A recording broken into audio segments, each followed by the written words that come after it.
đời chông gai chỉ bát cơm với xịt hơi thuốc chung mỗi ngày. Bạn không vui tôi cũng hoang vu cõi lòng. Từ bao lâu ta lớn lên trong khó nhọc, và đôi lúc vấp những đau thương tình anh rất khó hiếm nguy đến đâu cũng luôn sẵn sàng kề vai nhau. Ta quyết hết con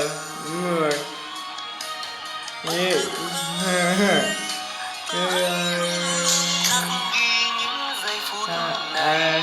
Tình anh em mong kiếp sau mãi như vậy.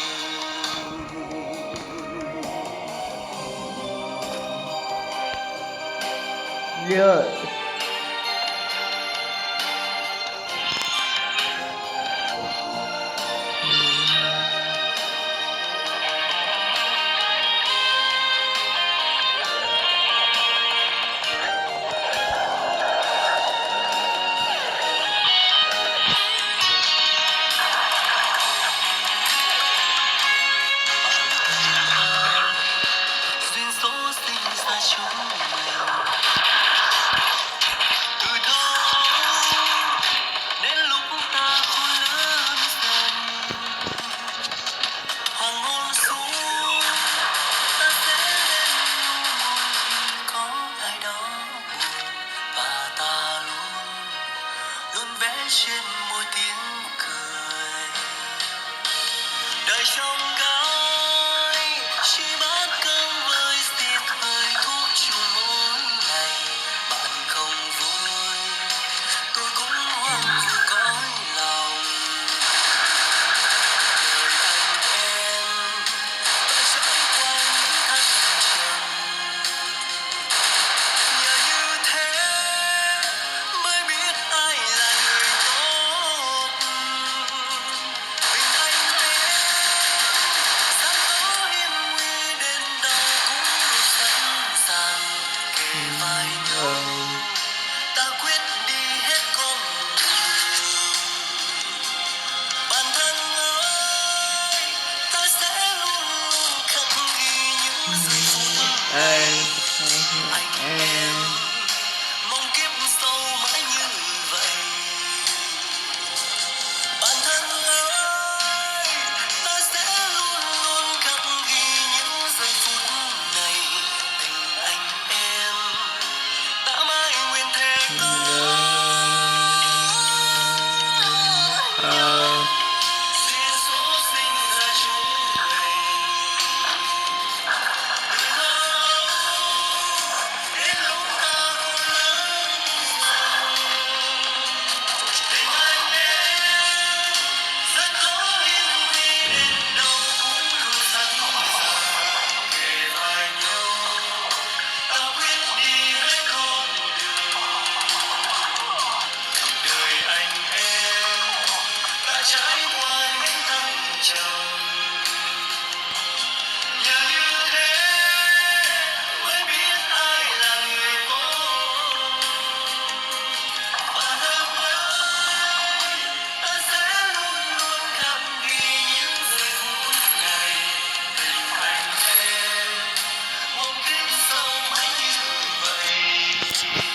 trong mỗi ngày bạn không vui, tôi cũng hoang vu cõi lòng.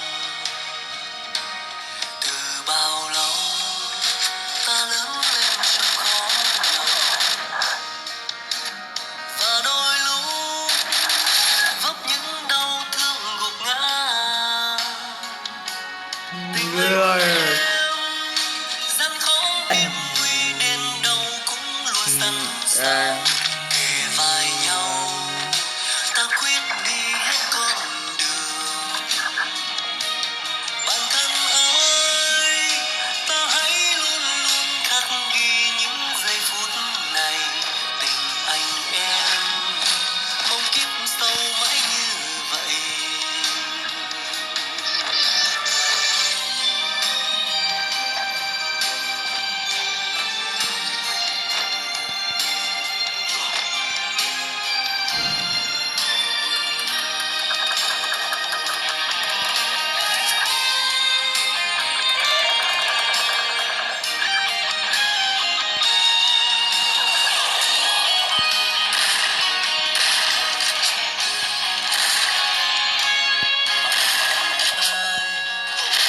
Sống sinh ra chúng từ thơ ấu đến lúc ta khôn lớn dần, hoàng hôn xuống ta sẽ bên nhau mỗi khi có ai đó buồn, và ta luôn luôn vẽ trên